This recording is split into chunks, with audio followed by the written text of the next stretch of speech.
제가 준비한 오늘 종목은요. 오늘 롯데케미칼 준비를 했습니다. 내용부터 보도록 하죠.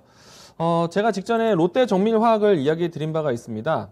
이 종목이 오늘 신고가를 새롭게 경신했기 때문에 제가 보는 방향에 대한 뷰가 빠르게 나오기도 했어요. 그런데 오늘 제가 소개해드리는 롯데케미칼 같은 경우에는 아직까지는 방향성이 조정권에 있습니다. 그런데 저는 상당히 저평가된 종목이라고 생각이 되고요. 보통은 이 롯데케미칼이라는 종목을 보게 되면은 아무래도 케미칼, 화학 소재에 대한 부분들이 주 사업이기 때문에 롯데케미칼 같은 경우에는 사실 경기 회복세에 대한 이 방향성에 따르는 종목이기도 합니다.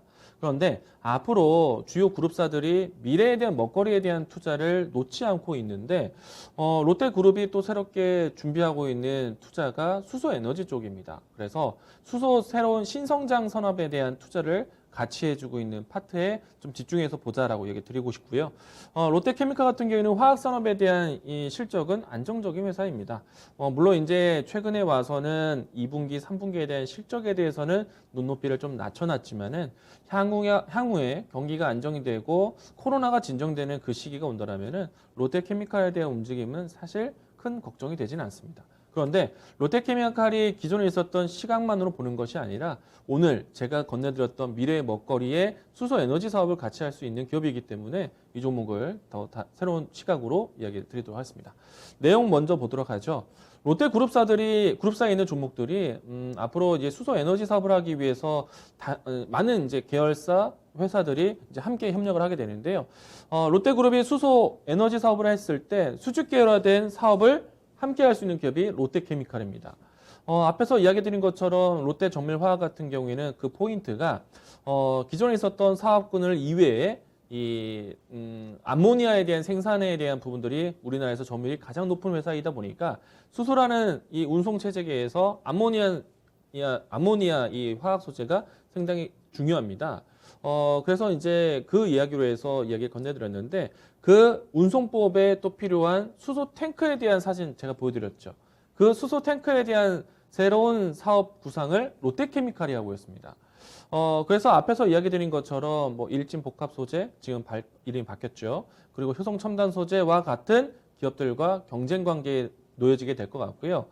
그런데 일진그룹과는 롯데그룹과 비교했을 때는 물론 시장에 대한 이 선점은 일진그룹이 좀 상당히 주목을 받아왔지만은 아무래도 롯데그룹 전반적으로 힘을 쏟아서 진행하게 되었을 때 생산과 운송과 그리고 이와 같은 수소 탱크에 대한 이 사업은 훨씬 더 큰 시너지를 낼 수 있기 때문에 롯데케미칼에 대한 수소 탱크 사업은 상당히 기대가 될 수 있다라고 보시면 좋을 것 같습니다. 가장 큰 키워드가 될 것 같아요. 수소 탱크 사업을 롯데그룹 안에서 롯데케미칼이 한다. 이 내용만으로도 미래 먹거리에 대한 신성장 동력이 될 거라고 보여지고요. 그리고 여기에서 그치지 않고요. 이 수소라는 생산에 대한 추출법이 세 가지가 있습니다. 우선은 수전해, 전기 분해를 통해서 수소를 축출하는 방법이 있고요.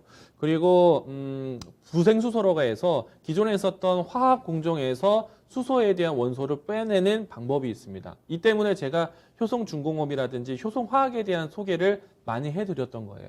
그런데 다른 추출법이 또 무엇이냐면은 천연가스 안에서 수소가스를 추출하는 방법이 있습니다. 그 내용을 하게 되었을 때 천연가스 공급을 꾸준히 해왔었던 이원이라든지 아니면 SK가스라든지 이와 같은 기업들과 조인트 벤처를 구성하게 됩니다. SK가스 회사와 함께 하게 될 것 같고요. 이 때문에 수소 산업에 대한 협력사가 이제 구축이 된 상태에서 진행하기 때문에 롯데케미칼에 대한 시너지 당연히 기대가 됩니다. 실질적으로 롯데케미칼은 한번 시작해 볼까에 대한 구상이 아니라 실질적으로 조인트 벤처라든지 이와 같은 수직 계열화에 대한 밸류체인을 통해서 롯데케미칼에 대한 역할이 앞으로 커질 것이다라고 예상을 합니다. 실질적으로 벌써부터 이제 이 실적 전환할 수 있는, 실적으로 반영시킬 수 있는 사업을 구상하고 있다고 하니까 롯데케미칼에 대한 미래의 먹거리 기대해 보셔도 좋을 것 같습니다. 그러면 이 종목에 대한 주가 흐름 한번 보도록 하겠는데요. 다른 수소 관련된 종목들 대비해서 크게 움직였다라고 볼 수는 없습니다. 오늘 1.4%대의 움직임이 나왔는데 사실 롯데케미칼이 오늘 움직인 것도 화학 쪽 섹터보다는 수소 에너지 사업 쪽에 대한 이야기로 해서 올라왔다고 해도 과언이 아닌데 사실 이 종목은 경기 회복에 대한 안정적인 시그널이 먼저 필요합니다. 기본적으로 있었을 때 화학 소재에 대한 수요가 필요하기 때문이죠. 그런데 그 이후에 신성장 동력 사업으로 수소 에너지 사업을 붙을 것으로 보고 있기 때문에 저는 충분히 저가 인식이 될 수 있는 위치다라고 할 수 있을 것 같습니다. 뭐 제가 꾸준하게 소개드렸던 하나솔루션이라든지 효성첨단 소재와 같은 또 롯데정밀화학 효성화학 이와 같은 키워드로 설명드렸던 종목들을 보시게 되면은 3배, 4배, 뭐 많이 올라간 건 6배 이상 올라갔는데 그런 추이를 기대해 본다면 롯데케미칼도 큰 성장이 나올 것으로 예상을 합니다. 주봉을 통해서 보시게 되면요. 그동안에 사실 롯데케미칼에 대한 주가가 좀 올해 그러니까 2018년도 고점 찍고 난 다음에 낮은 데서 이제 턴어라운드를 준비하는 시점이기 때문에 충분히 주봉 상태에서 돌아서는 위치다라고 할 수 있겠고요. 시기적으로 기존에 있었던 사업과 신성장 사업에 대한 시너지를 나올 수 있는 시점이기 때문에 시기적으로도 이 종목에 대한 미래 사업뿐만 아니라 시기적으로도 차트 자리도 좋다라고 이야기를 드리도록 하겠습니다. 자, 그러면 이 종목에 대한 가격 전략을 이제 구체적으로 이야기 드리면요. 투자이신에서는 종목 소개를 하게 되면은 시초가 매매를 하게 됩니다. 그래서 뭐 방송으로는 시초가 매수 사인 드리도록 하겠는데 만약에 이 종목을 뭐 새롭게 좀 비중을 좀 만들겠다 하시는 분들은 23만 원에서 25만 원 사이에서는 비중을 늘리셔도 괜찮다라고 이야기 드리겠고요. 이 종목 같은 경우에는 손절 라인 때 22만 원 설정하겠습니다. 최근에 23만 원대까지 조정을 보이긴 했었는데요. 22만 원대까지 조정 라인 폭을 좀 더 여유롭게 보도록 하겠고요. 목표 가격은 저는 연중 신고가를 넘어서 직전에 있었던 신고가 밸류까지 올라올 수 있다고 봅니다. 45만 원까지 1차적인 목표가 큰 관점 이야기 드리도록 하겠습니다. 오늘 추천주는 롯데케미칼 이야기 드립니다.